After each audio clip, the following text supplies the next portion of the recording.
They're not locked, they're only latched. Please do not open them until we come back to the station at the very end of the tour. While we are in motion like this, please remain in your seats. However, if we do come to a complete stop, which we will do a few times along the way, that's your chance to stand up and take a photo or get a closer look. Then sit back down once we start moving again.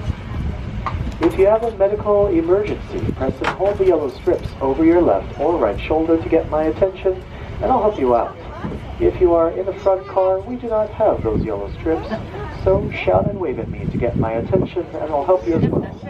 However, for non-medical situations like cell phones dropping overboard or hats flying away, we will not stop to pick it up, so please keep all belongings inside the tram at all times. And please be courteous to others, silence cell phones, and keep conversations to a minimum volume so that we can all observe and enjoy everything going on around us. Like the fact that in the fields to our left side, we've got some rhinos resting by the palm trees. Southern white rhinoceroses, two of them laying down, staying relatively in the shade. Listening in on us though, they've got those cup-shaped ears that can wiggle around, swiveling and scanning their surroundings like little satellite dishes. We've got excellent hearing, those rhinos. And further up the hill, lots of other antelopes, smallish reddish ones. We've got some Nile lechwe up there. We've got some Cape buffaloes with black coats and battering ram-like horns. We've got some silvery colored wildebeest. We've got some more rhinos further out in the fields. Most of them are pretty far away though. And this is a 25 to 30 minute tour with so much more to see, so we are going to keep moving. Not to worry, we'll make our way back. We'll actually be closer to that field on the way back to the station, so keeping that in mind for now, we'll continue our way forward. As we do so, we'll be passing by some more wildlife, including some birds that look like they're wearing crowns of yellow feathers on their heads, the African crown cranes, as well as those tiny little antelopes by the feeding trough out there, the Thompson's gazelles. As we continue our way this way, we've got some birds coming up to our right-hand side in this lagoon, including the largest flamingo species, the greater flamingos, with their pale pink feathers, getting at least some of that coloration from pigments like carotenoids found in their diets, which can include crustaceans and algae. British pigmented foods that they filter out from the water and mud with their shovel-like beaks. They are a bit more pale than other flamingos because they're adapted for life out in salt marshes. Very bright, sunny, sandy, and salty places. Having a pale color to them helps deflect off some of that intense sunlight and heat. Helps to keep us cool out in such environments.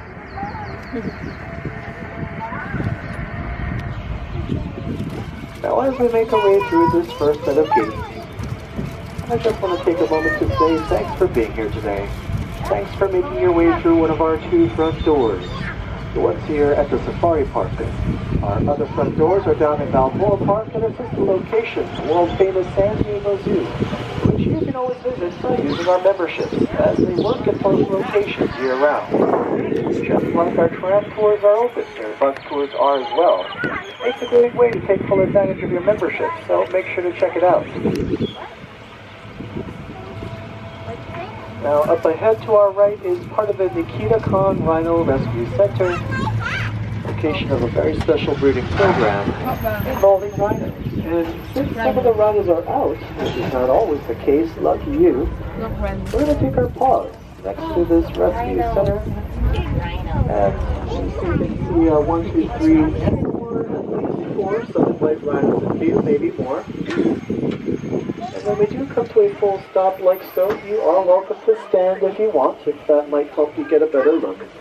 Now the reason why the rhinos are here is because hopefully the adult females, a total of 6 of them, might one day become surrogate mothers for their near extinct relatives, the northern. There's a demand for rhinoceros horn, which means there are poachers willing to target and hunt them, selling those horns for profit, part of the problem known as wildlife trafficking. The buying and selling of rhino horn, elephant ivory, the pelts, meats, bones, and horns of lions, tigers, giraffes, antelopes, and many others. Many of them also sold as exotic pets. And when you combine this with other big problems like habitat loss, in which many animals and plants are losing their homes, food and water sources, their breeding grounds, their place in the world, This too largely due to human activity. It's no wonder then that wildlife has become endangered, with many species of animals and plants facing the risk of extinction. God forbid. But that is why we are more than a zoo. More than just a good place to see these great white pelicans in the pond to our left. Those large white birds, some of them swimming around like little boats as they hunt for fish, which they can easily scoop up in their gular pouch, the bag-like beak of the pelican. More than just a good place to experience them and all this wildlife we'll encounter today, it's also a good place to protect them. As we are a wildlife sanctuary and breeding facility, we have the room, the resources, the research-backed expertise necessary to give them a fighting chance to survive. And perhaps most importantly, we work together with others as well. Other accredited zoos, facilities, and organizations around the world as part of the species survival plans, working out the easy choice to make. When it comes to our relationship with wildlife, let's always aim for that win-win.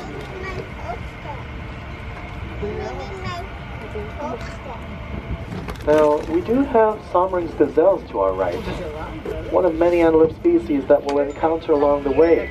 Tan on the top, white on the bottom. Why? The tan color makes a lot of sense, right? It does a good job blending in, camouflaging with their tan-colored surroundings, makes them less obvious targets for predators. But why the white underlay, keeping them alive despite such harsh conditions that they face out in the wild? So knowing that, looking over to our left, we can see some kind of chocolatey dark brown sable antelopes who also have white undersides for similar reasons. But we also have some shaggy brown antelopes, the Ellipsan waterbuck, who do not. As their name kind of hints at, waterbuck tend to live near water, which of course is also a great way to keep cool if they need to. So you'll often see them hanging out near the ponds that we pass by, or sometimes just resting under a cool tree. But they also have those white elliptical ring-like patterns. Do you see around their tails that elliptical pattern? Why they're called elands. But I thought, let's not waste this opportunity to get closer to some giraffes up ahead. And we've got 6 of them. A group of giraffes is appropriately referred to as a tower. So let's pull up to this tower of giraffes.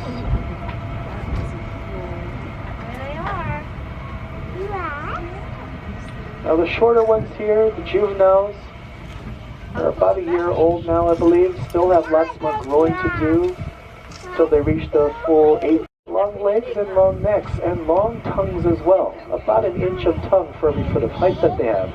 So if you look at the lower branches of the trees, you can see kind of an even level plane. That shows you just how far they can reach right up to those branches. Don't worry, still plenty of food for them throughout this area. You've got plenty of feeders, not only on the ground, but hung up on tall poles for them to feed from as well. But even giraffes have been struggling due to the problem. So please help us spread the message to put an end to wildlife trafficking. To reduce habitat loss by reducing resource and energy consumption. Doing what we can while we can. So I thank you all for your support in helping us protect our wildlife and help us get that message out. Even when the day ends, there's still lots of ways to stay active and engage with conservation, including checking out the website wildwatchkenya.org, where you can view giraffes and other wildlife via webcam. And the best part, you can contribute your findings. Become a citizen scientist at wildwatchkenya.org. Like buffalo.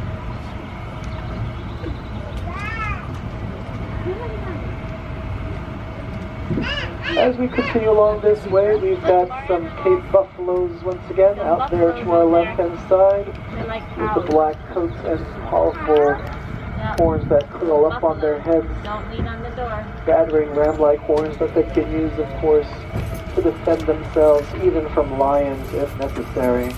Their color is not helping them to hide, but helping them to stand out, pretty much advertising their presence to all others. But the real strength of the buffaloes is in their teamwork.